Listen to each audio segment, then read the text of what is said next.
Charlie, I'll start with a question for you. The film is a difficult one to talk about in a way that doesn't give away parts of the story. So I'm going to start by asking you, how have you figured out how best to describe the movie? I have not at all. I have no idea.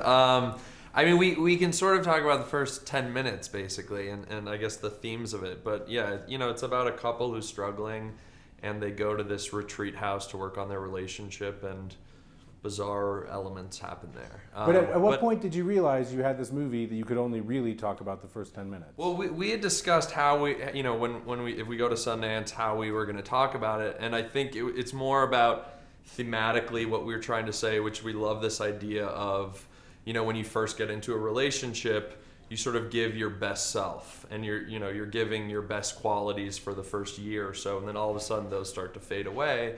And you know, the significant other is like, hey, you used to do this, you used to do that, and a lot of times it's what breaks relationships up. So we all liked that idea from the beginning and wanted to kind of play with that in an interesting visual way.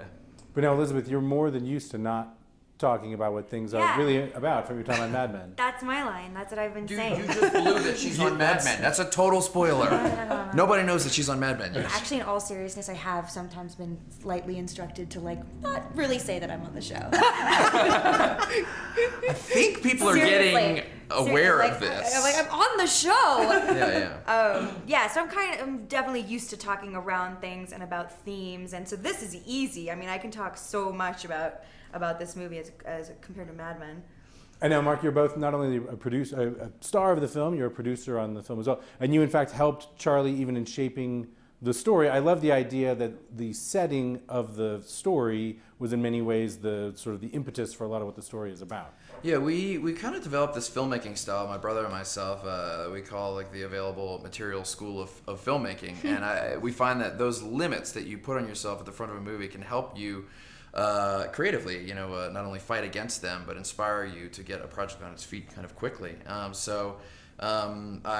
met with Charlie. I really liked his sensibilities. You know, he has that wonderful combination of like really big brain, but a really big heart, and that's hard to find. And so we talked about making this movie, and conceptually, I sent him an idea about it, and then I basically said, hey, Charlie, what you got?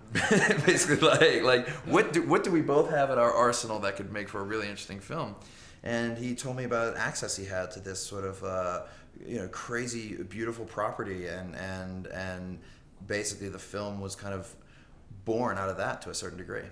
And Charlie, what was the story before that? What were you thinking you were going to be doing before you realized the setting? Have you seen Barton Fink?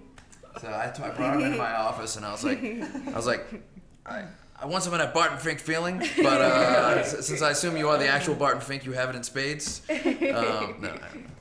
No, I think for us the story really came out of almost reverse engineering the script, which was we had this house, and it's like, okay, what's at the house? There's, you know, a guest house on the property. There's orange groves. There's all these things. So then we started to write kind of those elements into the script, and it was a totally different way than we've ever done it before. But really great kind of organic stuff came out of that. And then once you were on set shooting, how did you sort of balance the script that you had with letting Mark and Elizabeth improvise? Well, we had Justin Later, my writing partner, who wrote the script. It was almost like a 55-page document where it outlined every scene, and then he would go off the day before and start writing scenes for the next day. So we had like a loose kind of visual of what we wanted to do, but let them go off and play as much as they wanted to. And Elizabeth, for you, were you used to working in that style? Mark has made a few movies in that way, but was this something new for you? Yes, completely new. And there was actually a phone call to Mark at one point where I was like, hello. Hi, I'm scared. And he basically was like, I got this. It's cool. We've done that. I do this all the time. You're gonna be great. Like, you can do it. And I trusted him, and he was right. And it was much actually less scary than I thought it was gonna be, because we did sit down before every scene and talk about it and make sure that we got the elements into the scene that we needed to story-wise.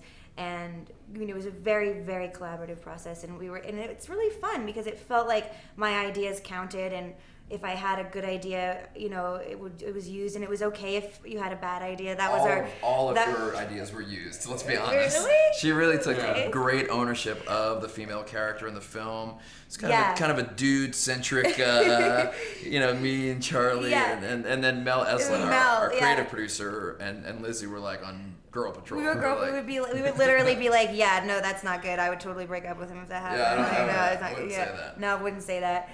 So yeah, it was great, and it was really nice to have a voice in something. And our line was always, before every idea, whether it was good or bad, we would be like, "This is the bad version of this idea," which meant this is our best version of what we have. This is all we have. But like that was our way of like kind of making it not safe this, for us to but say, not this, but something better than this. And then go on to defend them for an hour and a half. Yeah. But we got to try everybody's ideas too, you know, and see what worked and build off of that, and each scene kind of built off, you know, into the next scene, and it was great. It was really like piecing it together bit by bit. And my prediction is that Lizzie will either write or direct a movie within 5 years. She's got filmmaker brain. That was really helpful. I know. Is there a trick though to working in this sort of structured improvisational way? Sorry, say that again? Is there like a trick to these kind of structured improvisations? In my opinion, you have to have your story be rock solid for the kinds of movies that I want to make. So you have to know actually what all the points you're hitting from a story perspective. In terms of how you get there, I think you have to be a great actor, and you have to be interested in doing it. I don't think you have to be particularly gifted at it per se. If you are excited to explore versus it's a pain in the ass to explore, then you're probably going to be great at it.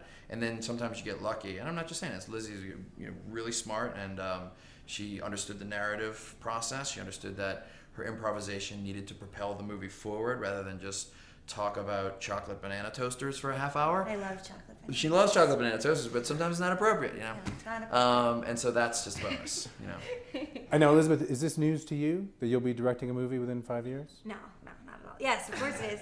It's a very sweet. can I work on it? Yeah. Go ahead, show me. Maybe. Lizzie actually brought a Blu-ray See how of her it movie. goes we were actually showing my movie instead of your movie today. Yeah. No, it's obviously extremely flattering coming from a filmmaker like him, and I mean, I loved being a part of the process, and it was kind of one of the first times that I was like, I didn't really have any interest in writing or direct. I actually don't think I'd necessarily be a good writer, but it was one of the first times I was like, oh, like this is a fun way to make a movie. So I think if I did, I'd like to do a copy this way. Like this was to me collaborative and creative and fun, you know.